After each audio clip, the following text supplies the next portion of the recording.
بسم الله والصلاة والسلام على رسول الله. متابعات قناة المرأة الطموحة، كما كنتم تشوفون اليوم جبت لكم هذا المسكوتشو.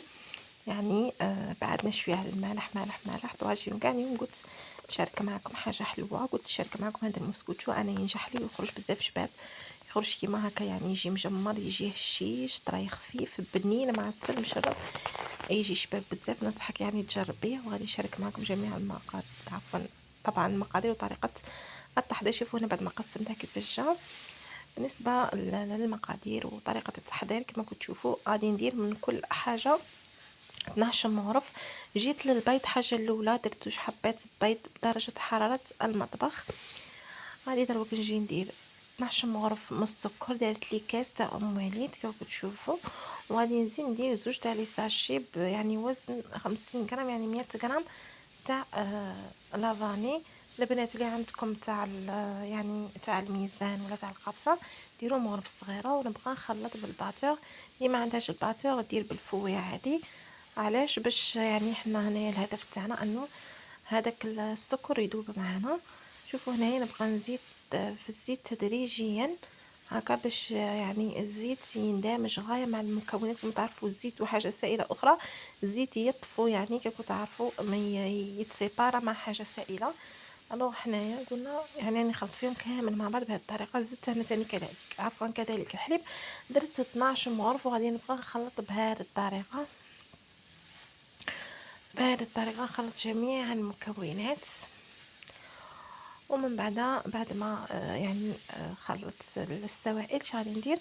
غادي نجي ندير هنايا الفرينه. درت عفوا 11 مغرف تاع فرينه. غادي ندير هنا 11 مغرف تاع فرينه تكون شويه بومبي، ونغربلها بهذه الطريقه.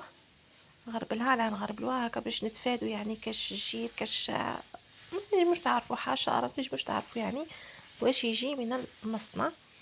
بالنسبه للنوعيه، انا هنايا خدمت بسفينه، فرينه سفينه. المهم تخدمي باي نوعيه، فقط لازم تغربليها هكا يعني كي تغربليها غادي يعني تحصلي على هذاك يعني نقولوا تخرجي منها الهواء. كذلك هنا درت 2 باكيت تاع لا ليفور شيميك. وهنا غادي نبقى نخلط فقط بالفوي عفوا. هكا نخلطوا هذوك النواشف مع السوائل اللي كنا ديجا يعني خلطناهم قبل بهذه الطريقه. كاين هنايا مكون البنات اللي غادي نضيفه، اللي هو على درت انا 11 مغرف البنات، باسكو هنا غادي نزيد ندير مايزينا. هنا درت رشه تاع الملح، ودرت الخل 2 قطرات تاع الخل. كما تقدروا مغرف صغير هكا تاع السكر تاع الخل. هنايا قلت لكم باللي زدت كملت هذيك المغرف 12 بزوج مغارف تاع مايزينا. فهمتوني؟ درت 11 مغرف تاع فرينه، المغرف 12 درت فيها 2 مغارف تاع مايزينا، باسكو تعرفوا مايزينا جايه خفيفه القوام تاعها على الفرينه. وهنا شوفوا يعني القوام كيفاش يعني اللي تحصلت عليه. نبقى نخلط في هذيك المقادير. بالنسبه للقوام، هذا هو القوام اللي حصلت عليه. هكا تكوني ضمنتي باللي يعني كل شيء راه مخلط والمقادير راهي مدمجه مع بعضها. هنايا جبت هذا الليمون تاعي اللي دهنته بالزبده وزدت رشيت عليه لافارين.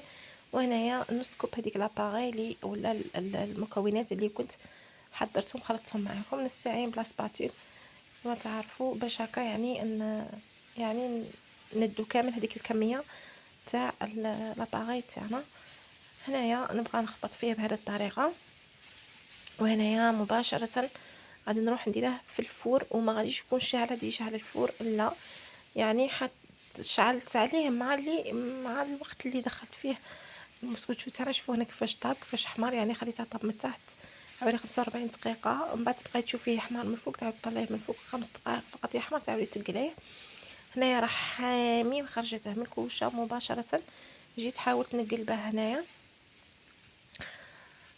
حاولت نقلبه هنايا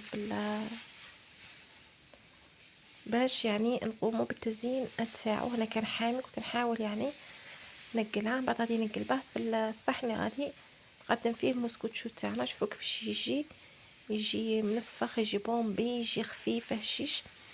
هنايا غادي نجيب فقط حسيله. هذه حسيله كنت خدمتها في الدار، بغيتو يعني طريقه التحضير كتبوا لي فقط في التعليقات وشارك معكم. هذا الحسل منزلي 100%، والمذاق تاعه مثل المحلات. حسبوا المرجان، يجي يعني قوام تاعه شباب.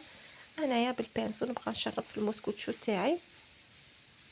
بهذه الطريقة. البنات اللي يعني دخلت القناة جديدة واول مرة تكتشف القناة تاعي، نقول لك مرحبا بك. يعني ضغطي على زر الاشتراك وفعلي زر الجرس هكا باش توصلك كل وصفة نحطها ان شاء الله باذن الله. اذا هنايا من بعد ما شربتها بالحسل غادي نجي ندير الكوكا، وانت يعني زيني كيما حبيتي، تقدروا ما ديروش احسن، تقدروا ديروا فقط سكر كلاص، تقدروا تخلوها هكا سامبل، يعني لكن الاختيار كيفاش تحبي يعني توجدي ولا تزيني المسكوتشو تاعك. يعني شوفوا يعني الصورة تتكلم، يجي بومبي، يجي شباب بزاف، ويجي خفيف، ويجي يعني في المذاق تاعه يجيبني بزاف. شوفوا كيفاش يجي حميمر ما شاء الله. هنايا دقت هاد المره يعني شفتوا كيفاش انقسمت معايا غير الصغار ما يعيقش كاع. لا هنا اقول لكم من السلام، السلام عليكم ورحمه الله تعالى وبركاته.